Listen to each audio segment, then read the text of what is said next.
also providing laboratory services, physical therapy, as well as dispensing some medication. Since 2007, Continuing Promise medical personnel have treated approximately 600,000 people and conducted more than 7,000 surgeries. It's been more than I'd ever envisioned it to be. Just the lives that we've been touching, the many medical interventions that we were able to offer to these locals, stuff that they couldn't afford or stuff that just was never afforded to them. Just the smiles that we put on each patient's face is just more than what anyone could ask for. This is a very important mission, not only in a medical point of view, because we come here and we help people that are in need, but as well as in a diplomatic point of view, to come here to strengthen partnerships, strengthen interoperability between nations. Diplomatic-wise is very important. Through subject matter expert exchanges, CP22 developed a team of partners who are more resilient and capable of confronting shared challenges and threats.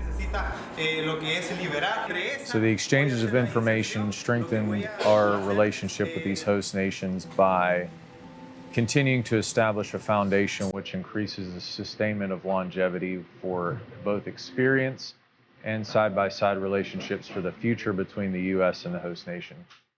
We capitalize on our greatest strengths, trust, and military professionalism in working with medical partners from host countries, partner nations, and non-governmental organizations.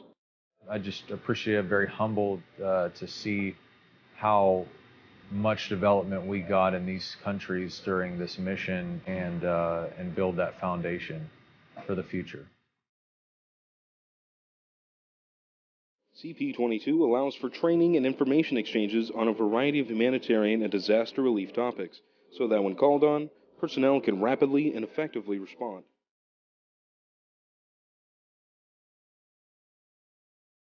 So Continuing Promise 22 has provided the opportunity for us to really apply a lot of the topics that we've learned in the schoolhouse and skills in a very meaningful way. Everything from working with translators to communicate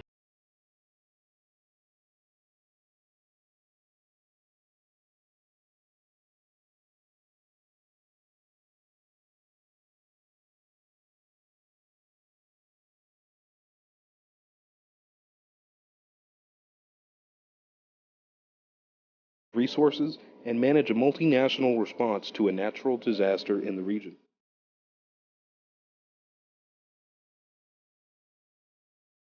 Women, Peace, and Security, or WPS, is a United Nations initiative adopted by U.S. Southern Command and U.S. Fourth Fleet, which highlights the importance of women and recognizes that women are critical actors in all efforts to achieve sustainable international peace and security.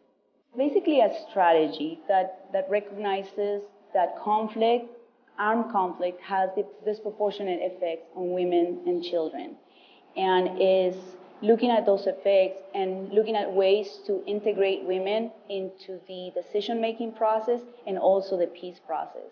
WPS promotes a gendered perspective on women's equal and meaningful participation in peace processes, peace building, and security. It's a very difficult story for immigrants sometimes to start from zero, but so yeah, for me it's just kind of comes full circle to be able to come back here and do this mission. And every time I do it, I did it in 2018 as well, but I didn't come to Colombia. So to be able to come here and serve the people of Colombia, it feels just like I'm giving back to the community that basically raised me, and giving hope and giving, just hope to the people here. Community relations projects and band engagements connect people through shared experiences of hope and music. As an RP, part of a religious ministry team, we engage various command entities and non-government organizations to collaborate together, essentially build these community relation projects to work in concert with the CP22 mission. Visiting orphanages was a primary one. Second one was painting. There was a lot of partnering that went on with host nation. The population, people showed up from those areas, or that particular organization will come out and help. So there was a lot of teamwork going on. So once sailors and Marines got in contact with the host nation people as Commonwealth come together, it really was a good outing. For CP22, one line was fostering goodwill. And the best way to do that is to get out among the people. So young sailors, young Marines had an opportunity to come in contact with the people of the particular nation, and they could work together for a common good, interacting with each other, having dialogue, communication, teamwork, sweating together, so to speak. So in that regard, the humanity of it was awesome, and basically loving and sharing with your neighbor was paramount.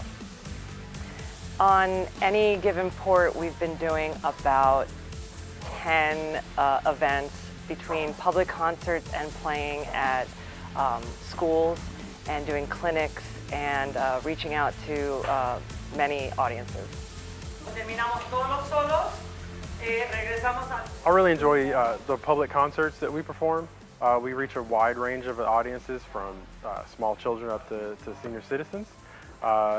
We get to play some of the local music, and it's really good to see the involvement when we play and get to see the people dancing and singing along, and you know, sometimes we'll have local musicians sit in with us as well, which really again deepens that connection. Yesterday we heard somebody say that the medical people are healing our bones, but the musicians, they're healing us through our ears, and I thought that was really special. Continuing Promise 2022 marks the 12th mission to the region since 2000.